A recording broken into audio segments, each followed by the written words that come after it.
Hi, I'm Eliza Cooper. Hi, and I'm Jerry Peak, and we're going to just share a little about how we met Deborah Sims, who we call Isoke, um, and just share a little bit about that because her birthday's coming up. So happy birthday to Isoke, and this is a gift to the family. So I'll just start. I'm friends with somebody that Isoke really admired, and actually we all admire a woman named Dr. Joy DeGruy, who wrote a book called Post Traumatic Slave Syndrome, and it's a wonderfully powerful book that illuminates how some of the behaviors we experience in being exposed to the brutality of chattel slavery have echoed into the lives of Black people, and we see them um, operating today. Um, yeah, so, and Isanke really admired her work, and an opportunity I was invited to join a book study of Joy's work. And I met Joy when she and I were both 16 years old. So I knew about her work. I had heard about her studying that work, but I had never actually read the book after all these years. So I was really excited to do it. And I invited Isake. And when I invited a couple of other friends, and when I showed up at the meeting, I met Eliza Cooper. So, Eliza, I'm going to let you continue the story. So this group, I guess we wound up meeting for over a year together, about a year, going through the workbook, and we would come together and share whatever that lesson was for that particular month.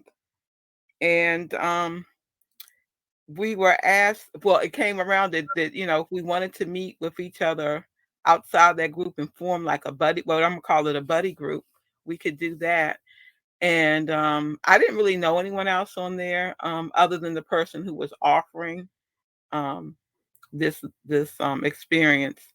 And they said, "Oh well, there's someone who needs somebody to read um, the book and go through it." And I was like, "Oh wow, that would be good because um, for me, I like to read aloud, and that helps me to retain what I learned." So then I was like, "Okay, I'll agree to do that."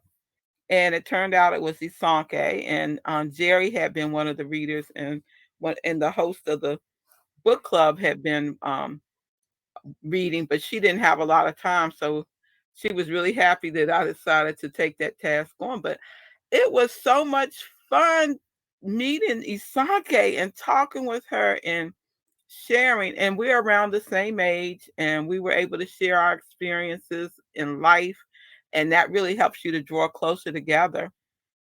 And of course, our conversations would go on sometimes beyond what was in the book, but or be inspired by what we were reading and healing. And Isaki had such a wealth of knowledge about a whole lot of things.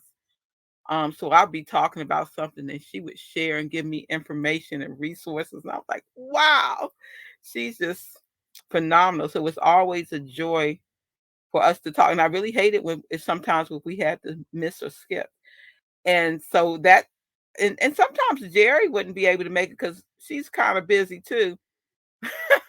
But we would always, the three of us, we just had such a great connection, such great conversation, and it really made the experience of going through the post traumatic slave syndrome um, workbook that much more beneficial to us.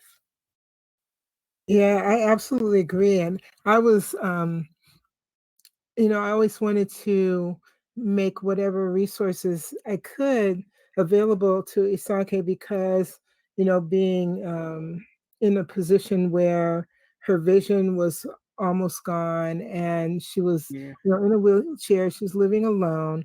So I'm always trying to think of how to engage her, but um, I was like, excited to read to her and also dreading like that I wouldn't be able to continue it or that it'd just be a lot to do. And it was just so exciting to see that Eliza was willing not just to come and read, but to read every time, not just volunteering to read one time. And we created a real uh, friendship that carried beyond the work. And Isoke, she's so knowledgeable about African and African American history, about racial um, identity, the ideologies behind it, about the impact of racism. And so she was just such a wealth of information. And it was a lot more fun to do. Honestly, I wouldn't have finished the group if I hadn't been studying with Isoke and Eliza, because I'm sure I would have just told myself I was too busy to commit the time. So, yeah. Um, Eliza, anything else you want to share about No, I Isoke? just want to agree with you. You all really having that personal time with you guys, apart from the big group, really made all the difference for sticking with it and really gaining the benefit from it. So we continued to talk even after the uh, it ended. So I would get a phone call from Isanke, or I would call her and catch up, see what's going on, what we're doing, and sharing, continue to share. So that's Yeah. just so important, and we loved each other. We have a we- deep and abiding love for one another. Yes, it's Yeah. so true. And we all, like Isanke got a chance to meet Joy on two occasions in person. Or Mhm. was it three? But I know we saw her, and she met her in Nashville, and maybe at Barbara Talley's house, but definitely at a talk she was giving in the DC area before the pandemic. So and then since then, Eliza and Isake and I have heard her talk in some meetings. So it's kind of cool that we studied her work, but we also have met her too. So Yeah. yeah, so that's our story. So happy birthday to Isake in Happy the realm birthday. beyond, where time and space don't matter, but we here on Earth still remember her. And much love to the family.